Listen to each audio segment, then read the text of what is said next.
Welcome to the Whole Food Plant-Based Cooking Show, where we make plant-based cooking easy. My name is Jill, and I'm going to take you on a pantry tour and a tour of my cupboard.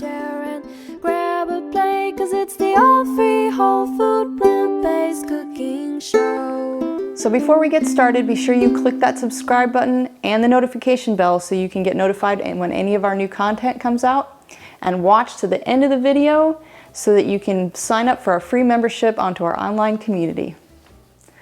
So I'm taking you on a tour today of my cupboard and my pantry. So we're going to do the cupboard first. And yes, I'm short. These are really tall cupboards, so it's not playing a fool on your eyes. I'm just that short. But anyway, so I keep stuff here in my cupboard that's like everyday use things, like things that we put on our acai bowls, or that we make our evening nice cream, or making bread and that kind of thing. So I like to have that stuff on hand because my pantry is kind of around the corner and it's a little bit harder to get to. So I keep, this is goji berries, pistachios, cashews, raisins, pumpkin seeds, my famous onion powder, the best in the world, some baking soda and baking powder. I've got some oat groats here, some carob powder, nutritional yeast, chia seeds, cocoa powder, almonds, sunflower seeds, and some vanilla powder.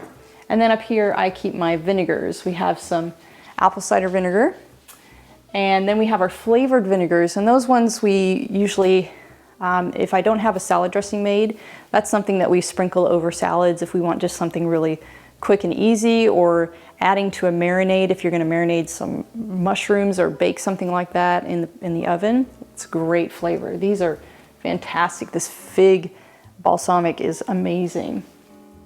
And then just regular balsamic, some white wine vinegar, and then some Bragg's liquid amino acids.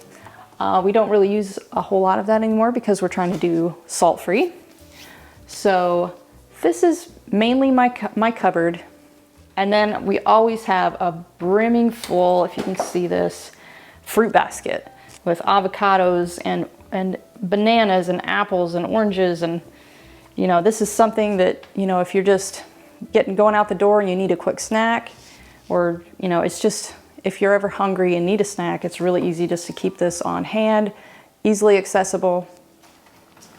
And then I have oats here for either making soaked oats or oatmeal, or this is one of the main ingredients in my gluten-free bread if you already saw that video. So let's go on to the pantry. Welcome to my pantry. So I'm just going to start over here. I keep all my lentils up here. I've got red lentils, sprouted lentils, and French green lentils. Those are probably my favorite. I like those. And some wild organic rice. And some of this stuff I get online in bulk. These are bigger packages. Other times I just go to like Whole Foods or, you know, your standard health food store, and I just get it in bulk, and then I put it in these kind of containers. Like I have my quinoa, and then some wild rice back here, and buckwheat. And these two things I use to make my gluten-free bread. And then up here I keep my flours, and that's only for occasional baking things, like my chocolate cake or my carrot cake.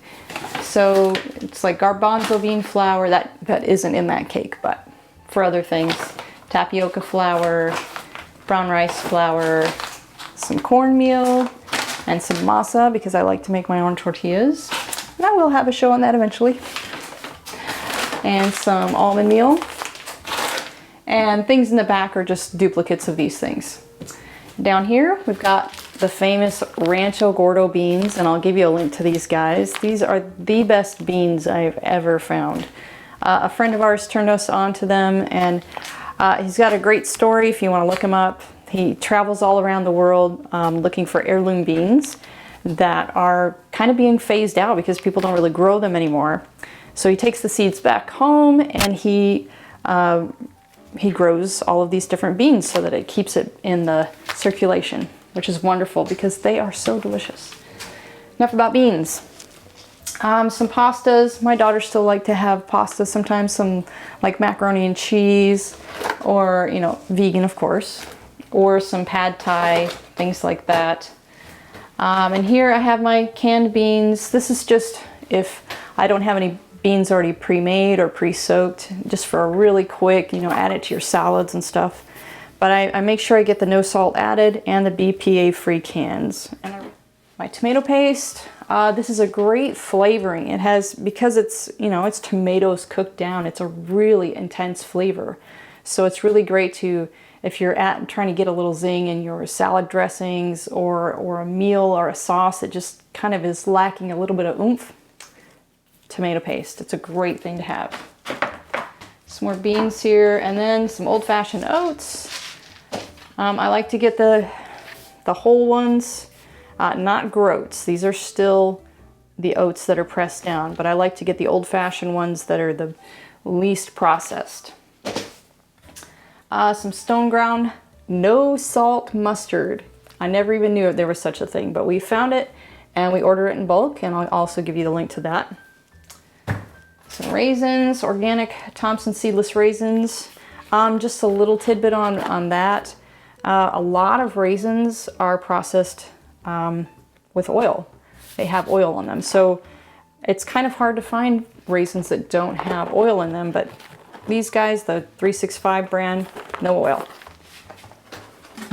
Down here, I'll finish that in a minute. I have just a box full of teas, you know, for guests and stuff. I'm not much of a tea drinker, but you know, when you need to calm, you know, some chamomile tea or green tea and black tea that I make my kombucha with. Here's some unsweetened applesauce, and that I use in my gluten-free bread and some baking things. It adds a little bit of sweetness. Some organic chopped tomatoes in a box. Much better than in the can because, you know, tomatoes are really acidic. And I believe it's like they leach things out of cans, so it's not really great to be using canned chopped tomatoes. So these are a great alternative, and they taste fantastic. Nutritional yeast, I buy this in bulk too from this particular company, Sorry Foods, because there's no added folic acid, which as Dr. Furman says, is actually a dangerous additive. So I'll give you a link to that. Most nutritional yeasts they're fortified. They add different things to them, which is actually not a good thing. So these don't. Some brown rice cakes, salt-free. Some more, just different types. Up here I have unsweetened organic soy milk. We were doing almond milk for quite a while, but what I found in almond milk, even though the calories are much lower, almond milk has a lot of additives to make it thick or creamy and taste a little bit better and not to be watery. So this is just soybeans and water. That's it. No salt, no sugar, nothing. So we've gone back to drinking soy milk, and it's great. And then over here I have my bulk herbs and spices that I get from Frontier Co-op, which you can also get them through Amazon. They sell Frontier products. But this is the magic right here. Powdered organic white onion powder.